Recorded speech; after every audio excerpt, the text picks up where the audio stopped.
શું ન્યુમરોલોજી અને શેર બજાર આ બંનેમાં કોઈ કનેક્શન છે? એમ જોવા જઈએ તો હું કહું હા, જરૂર છે. શેર બજારમાં જ્યારે આપણે જોઈએ છીએ એના ભાવ તો એ નંબર ઉપર આવે છે, એની ક્વોન્ટિટી એવી નંબર ઉપર આવે છે. એ છે હર્ષદ મહેતા. હર્ષદ મહેતાની જન્મ તારીખ છે 29 જુલાઈ 1954. આ 3 નંબર હોય અને એમાં પણ 7 નંબર એડ થઈ જાય તો એ વ્યક્તિ આ લોકો જેવો બની શકે છે. ટાટામાં રોકાણ કર્યું ત્યારે એનો યર્સ નંબર પણ 5 હતો વ્યક્તિના ચાર્ટની અંદર. તો એ લોકોની અંદર આવા લોકોને ઘણી વખત વારસાગતનો કે ફેમિલીનો પૂરેપૂરો સપોર્ટ મળે છે. તો જેનો આ રાજયોગ હશે તે બહુ જ પાવરફુલ રાજયોગ કહેવાય છે. આ લોકો કંપની બનાવવાની અને શેર બજારમાં લિસ્ટ કરાવવાની આ લોકોની અંદર ક્ષમતા હોય છે. જય શ્રી રામ મિત્રો, આજે હું ઇન્ટરેસ્ટિંગ ટોપિક લઈને તમારી સમક્ષ આવ્યો છું અને ખૂબ જ જાણવા જેવો ટોપિક છે. આ તમને બીજા કોઈ શોમાં નહીં મળે અને કોઈ જણાવે પણ નહીં. તો આમાં ઘણું શીખવા તમને મળશે. આમાંથી ઘણા લોકો હશે જે શેરબજાર કરતા હશે અને ઘણા લોકો વિચારી રહ્યા હશે કે અમે શેરબજારમાં જઈએ. તો એના માટે આ ખાસ વિડીયો છે. શું ન્યુમરોલોજી અને શેરબજાર આ બંનેમાં કોઈ કનેક્શન છે? એમ જોવા જઈએ તો હું કહું હા, જરૂર છે. એના જ વિશે આજે આપણે વાત કરીશું. કયા નંબરવાળા શેરબજારમાં સફળતા મેળવે છે, કયા લોકોને નુકસાન જાય છે શેરબજારમાં, આના વિશે આપણે જાણીશું. વિડીયોમાં આગળ વધીએ પહેલાં હું તમને મારો પરિચય આપી દઉં. હું રોહાન બી ત્રિવેદી કષ્ટભંજન એસ્ટ્રોમાં તમારું સ્વાગત કરું છું. મિત્રો, ચેનલ પર નવા હોય તો ચેનલને સબસ્ક્રાઈબ કરી લેજો અને જો વિડીયો અમારા ગમતા હોય તો પ્લીઝ શેર કરવાનું રાખો, કારણ કે આવી ઇન્ટરેસ્ટિંગ ઇન્ફોર્મેશન બીજા સુધી પણ પહોંચે તો બીજાને પણ જ્ઞાન મળશે. તો પ્લીઝ વિડીયો વધારે ને વધારે શેર કરતા રહો. તો ચાલો મિત્રો, આપણે ટોપિક ઉપર આવી જઈએ. મિત્રો, પહેલી વાત એ છે કે મેં તમને પહેલાં કીધું સ્ટાર્ટિંગમાં કે શું ન્યુમરોલોજી અને શેરબજારનું કોઈ કનેક્શન છે? તો હું કહું છું હા, શેરબજારનું અને ન્યુમરોલોજીનું ખાસ કનેક્શન છે. કારણ કે તમે જુઓ, શેરબજારમાં જ્યારે આપણે જોઈએ છીએ એના ભાવ તો એ નંબર ઉપર આવે છે, એની ક્વોન્ટિટી એવી નંબર ઉપર આવે છે. અને કોઈ બી કંપની, તમે જ્યારે એ કંપની વિશે જાણો છો તો કંપનીનું બી આલ્ફાબેટ એ પણ નંબર ઉપર જ આવે છે. કંપનીનું નામનું ટોટલ એ નંબર ઉપર આવે છે. તો દરેક જગ્યાએ નંબરો ઇફેક્ટ કરે છે. જો તમે 1 થી 9 નંબર સમજી જાઓ અને એને ન્યુમરોલોજી પ્રમાણે શેરબજારમાં જુઓ, તમને એ ખ્યાલ આવી જશે કે કયા વર્ષની અંદર કયા શેર એ ઉપર જશે. એ સારી રીતે તમને ખબર પડી જશે. મિત્રો, હું એમ નથી કહેતો કે દરેક વસ્તુ ન્યુમરોલોજી છે. એનાલિસિસ ખૂબ જરૂરી છે અને આના માટે એનાલિસિસ કરવું પણ જોઈએ. પણ હું તમને એ સમજાવવા માગું છું કે નંબરોની ઇફેક્ટ કેવી રીતે કામ કરી છે. આજે હું તમને એ સારી રીતે સમજાવીશ અને પુરાવા સાથે સમજાવીશ. મિત્રો, સૌથી પહેલાં હું તમને જણાવું કે જે લોકોના પ્રખ્યાત નામ છે, જે લોકો કહેવાય કે અરબપતિ છે, એવા લોકોની એક લિસ્ટ તમને બતાવું, જેથી કરીને તમને આઈડિયા આવશે કે કઈ રીતે નંબરોની ફ્રીક્વન્સી કામ કરી રહી છે. મિત્ર, સૌથી પહેલાં તમારે એક નામની વાત કરું, એ છે હર્ષદ મહેતા. હર્ષદ મહેતાની જન્મ તારીખ છે 29 જુલાઈ 1954. તમે જન્મ તારીખના નંબર જુઓ, 2, 9, 7, 1, 9, 5 and 4. હવે બીજું એક નામ તમને કહું, રાકેશ ઝુનઝુનવાલા. એમની જન્મ તારીખ છે 5 જુલાઈ 1960. નંબર કયો? 5, 7, 1, 9, 6 અને 0. ઓકે મિત્રો, હવે ત્રીજું નામ તમારી સમક્ષ મૂકું છું, એ છે રામદેવ અગ્રવાલ, મોતીલાલ ઓસ્વાલના માલિક. એમની જન્મ તારીખ છે 5 એપ્રિલ 1957. હવે તમે જુઓ નંબર કે 5, 4, 1, 9, 5 and 7. ઓકે, હવે ચોથું નામ છે રાધાકૃષ્ણ દમાણી, ડીમાર્ટ. એમની જન્મ તારીખ છે 12 1955. હવે એના નંબર તમે જુઓ, 1, 2, 7, 1, 9, 5 and 5. ઓકે, હવે મિત્રો, આ બધાની જ્યારે જન્મ તારીખ જોઈએ છે તો એમાં તમે આ બધાની જન્મ તારીખમાં જોશો તો કયા નંબર સેમ આવે છે બધાની જન્મ તારીખમાં? તો સૌથી પહેલાં તો 1 નંબર, 5 નંબર, 9 નંબર અને 7 નંબર. હવે તમે મિત્રો જુઓ કે આ બધા જ શેર બજારમાં ટોપ ઉપર ગયા છે અને આ બધાની જે જન્મ તારીખ લીધી એની અંદર આ નંબર કોમન છે. હવે એમાંથી 9, 5, 1 એ ન્યુમરોલોજી પ્રમાણે રાજયોગ ગણવામાં આવશે. Number 1 leadership, number 5 balance, number 9 courage સાહસ અને નંબર 7 પ્રેડિક્શન. મિત્રો આ 3 નંબર હોય અને એમાં પણ 7 નંબર એડ થઈ જાય તો એ વ્યક્તિ આ લોકો જેવો બની શકે છે. તો મિત્રો જો શેર બજાર જો તમારે કરવું હોય અને આ લોકો જેવું બનવું હોય તો ભલે 9, 5, 1નો રાજયોગ તમારી અંદર છે, પણ જો નંબર 7 હશે તો તમે આ લોકો જેવા બની શકો છો. કારણ કે નંબર 7 એ પ્રેડિક્શનનો નંબર છે. તમે કોઈ પણ મંદિરમાં જશો તો 7 નંબર એટલે કે કેતુ મહારાજ, તો કેતુ મહારાજનો જ્યારે ફોટો દેખશો તો ફક્ત ધડ છે, માથું નથી. એટલે આ લોકોની એક ડિવાઇન એનર્જી જોડે કનેક્શન હોય છે. આ લોકોને કોઈ પણ બનવાની ઘટના હોય તો આ લોકોને પહેલેથી જ ખબર પડી જાય છે અને આ લોકોનો ઇન્ટ્યુઇશન પાવર એટલો સ્ટ્રોંગ હોય છે કે તમે વિચારી પણ ના શકો. કારણ કે કહે છે ને કે અંદરથી વિચારે છે, આત્માથી વિચારે છે.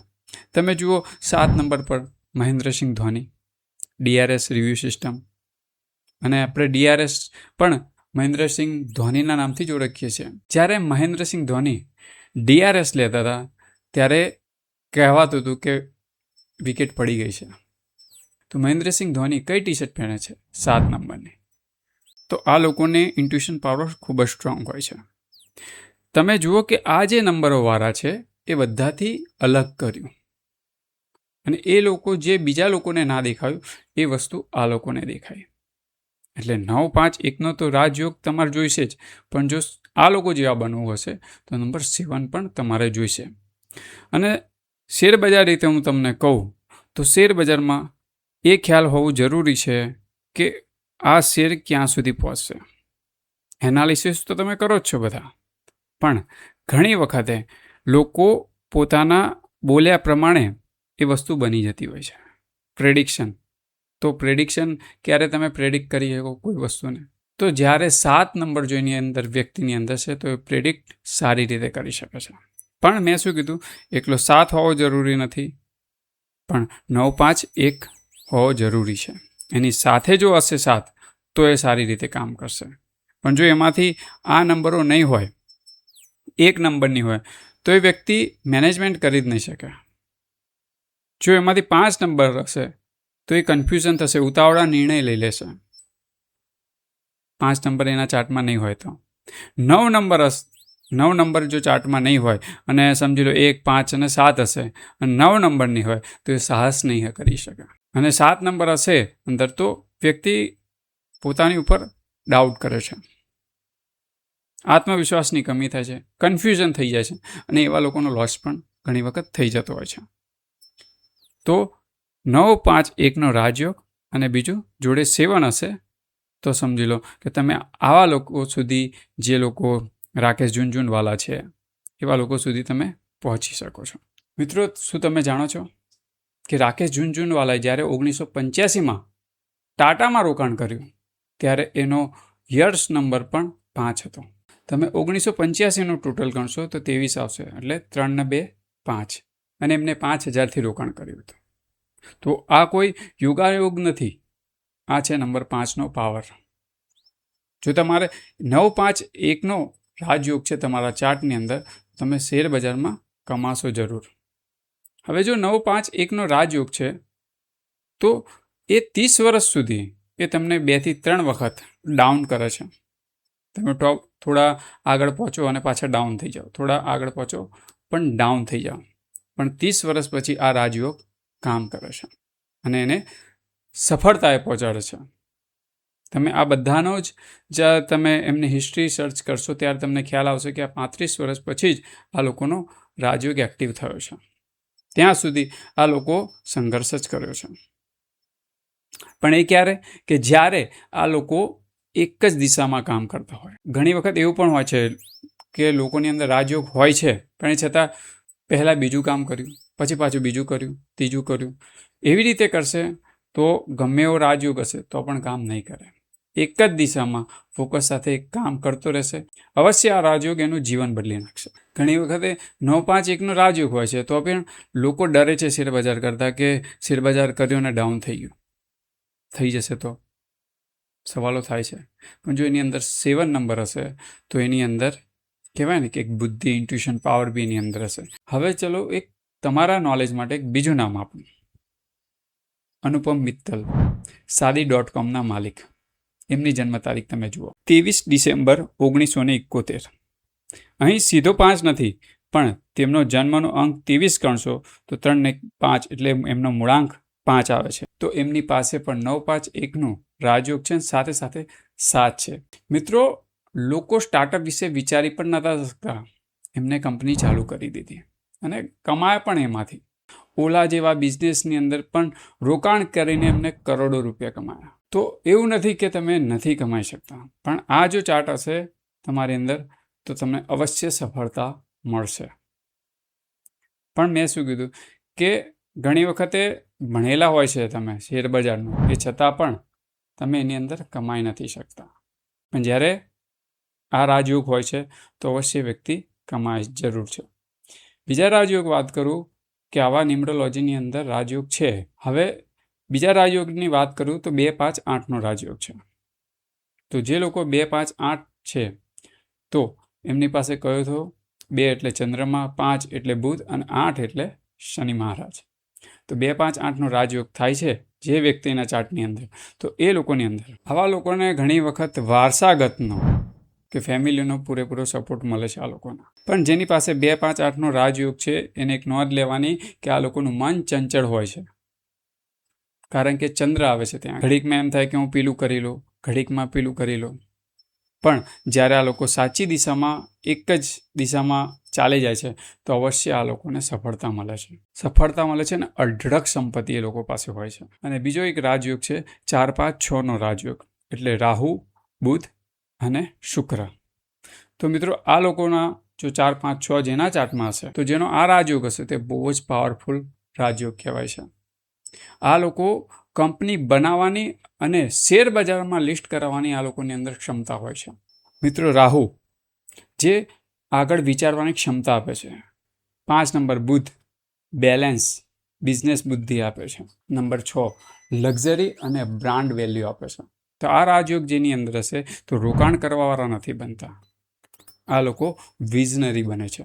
આ લોકો કંપની ઊભી કરે છે અથવા તો ટોચના સલાહકાર બને છે, એડવાઇઝર બને છે. તો હવે ત્રીજા રાજયોગની વાત કરું 4-5-6ના. જો તમે કંપની બનાવવા માંગતા હોય કે બ્રાન્ડ વેલ્યુ બનાવવા માંગતા હોય તો આ રાજયોગ કામ કરશે.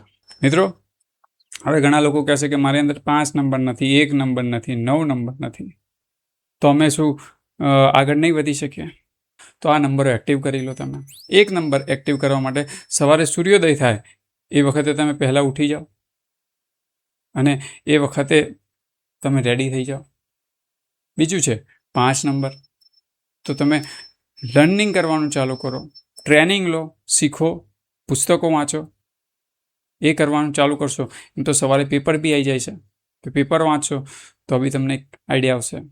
એટલે 5 નંબર એક્ટિવ થશે. અને 9 નંબર, મિત્રો, રાકેશ ઝુનઝુનવાલાએ કીધું હતું કે મેં પૈસા તો કમાયા પણ હેલ્થ ના કમાઈ શક્યો. તો કહેવાય ને કે એક્સરસાઇઝ કરતા રહો જેથી કરીને તમારો 9 નંબર એક્ટિવ થાય. 9 નંબર એક્ટિવ થશે તો તમને કરેજ આપશે, સાહસ આપશે. તો આ રીતે તમે નંબરોને એક્ટિવ કરી શકો છો. અને શેરબજાર શેની ઉપર છે? ડિસિપ્લિનનું. દેખો તમે, એ ટાઈમસર ખુલી જાય છે, ટાઈમસર બંધ થઈ જાય છે. એક 5-10 મિનિટ આગું પાછું નથી થતું. તો એક નંબર જ્યારે તમે તમારામાં ડિસિપ્લિન લાવશો તો ઓટોમેટિક આ રાજયોગો તમે ક્રિએટ થવાનું ચાલુ થશે. સેકન્ડ વસ્તુ કે 7 નંબર. 7 નંબર હવે એને એક્ટિવ નથી કરી શકાતો, કારણ કે 7 નંબર એક કુદરતની એનર્જીનો નંબર છે, એટલે એને એક્ટિવ નથી કરાવી શકતો. પણ હા, તમે આ 3 નંબર એક્ટિવ કરી શકો છો. હવે તમે સમજ્યા કે શેર બજાર કરવું હોય તો એની અંદર કયા નંબરોની જરૂર પડતી હોય છે. 9, 5, 1 અને 7 નંબર, આ ચારે નંબર હશે તો જે પહેલાં વાત કરી જે ટોપ લેવલના લોકોની, એવા તમે બની શકો છો. પણ જો 7 નંબર નહીં હોય તો એવું નથી કે તમે શેર બજારમાં પૈસા નથી કમાઈ શકતા. 9, 5, 1નો રાજયોગ જો હશે તો અવશ્ય તમે પૈસા કમાશો. મિત્રો આ વિડીયો વધારે બનાવીશ તો બહુ લોંગ થઈ જશે, એટલા માટે આને 2 પાર્ટમાં કરવામાં આવ્યો છે. તમે કહેશો તો હું બીજો ભાગ પણ બનાવીશ કે શેર બજારમાં કયા વર્ષે કયો શેર લેવાથી આપણને ફાયદો થઈ શકે. જેમ કે 3 નંબરવાળા લોકોએ શું શેર બજાર ના કરવું જોઈએ? 3 નંબરવાળાએ શેર બજાર કરવું જોઈએ, પણ એમને લોંગ ટર્મ માટે કરવું જોઈએ. તમે જુઓ વોરન બફેટ, એમને એમના શેર સાચવી રાખ્યા, તો એ લોકોએ લોંગ ટર્મ ઇન્વેસ્ટમેન્ટ કરશે તો એમના માટે 3 નંબરવાળા માટે ફાયદો, જેની જન્મ તારીખ 3, 12, 21 કે 30 છે, એ લોકો માટે. તો આ રીતે ઘણા નંબરો વિશે વાત કરીશું. કયા વર્ષમાં કયા શેર અપ ઉપર હતા અને કયા શેર ડાઉન થયા હતા, તો એ પણ આપણે જાણી શકીએ છીએ ન્યુમરોલોજીથી. તો એ બધા વિશે પણ વાત કરીશ. પણ આ ઇન્ફોર્મેશન જો તમને ગમી હોય અને તમે જાણવા માગતા હોય કે બીજો પાર્ટ પણ હું બનાવું તો કમેન્ટ બોક્સમાં લખીને જણાવજો, તો અવશ્ય હું એની ઉપર પણ બનાવીશ, કારણ કે આ વિડીયો બહુ લોંગ થઈ જશે એટલા માટે. તો ચાલો મિત્રો, આવા જ વિડીયો હું તમારા સમક્ષ લાવતો રહીશ. અને જો તમને આ ટૉપિક ગમે હોય તો પ્લીઝ શેર કરવાનું ના ભૂલતા, બીજા લોકો સાથે પણ આ માહિતી શેર કરો. તો આવા જ વિડીયો સાથે ફરી વાર મળીશું. ત્યાં સુધી મને રજા આપશો. જય શ્રી રામ.